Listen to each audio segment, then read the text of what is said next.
Hi friends, ஒரு சின்ன tips. இந்த மாதிரி பூண்டு தோல், வெங்காயத்தோல்லாம் இருக்கும்ல, இதெல்லாம் தூக்கி போடாதீங்க. இதெல்லாம் நம்ம ரோஜா பூ செடியெல்லாம் வச்சுருக்கோம்ல, அதுக்கெல்லாம் இது நல்ல உரம்.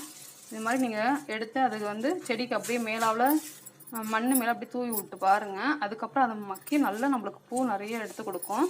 அதுக்கப்புறம் இதை இன்னொன்று செய்யலாம்.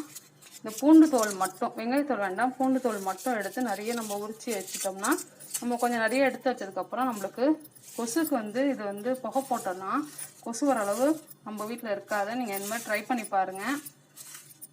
இது கொசுக்கு நல்லது. அதுக்கப்புறம் குழந்தைங்களுக்கு நம்ம சாம்பிராணி போடும்போது இந்த பூண்டு தோல் மட்டும் சேர்த்து போடுவாங்க. அது போட்டோம்னா கொஞ்சம் சளி பிடிக்காது குழந்தைங்களுக்கு. இந்த பிறந்த குழந்தைங்களுக்கெல்லாம் சாம்பிராணி போடுவாங்கள்ல, அப்போ இந்த பூண்டு தோல் யூஸ் பண்ணும்போது சளி பிடிக்காமல் இருக்கும். நீங்கள் ட்ரை பண்ணி பாருங்கள். பிடிச்சிருந்துச்சுன்னா லைக் பண்ணுங்கள், ஷேர் பண்ணுங்கள், சப்ஸ்கிரைப் பண்ணிடுங்க.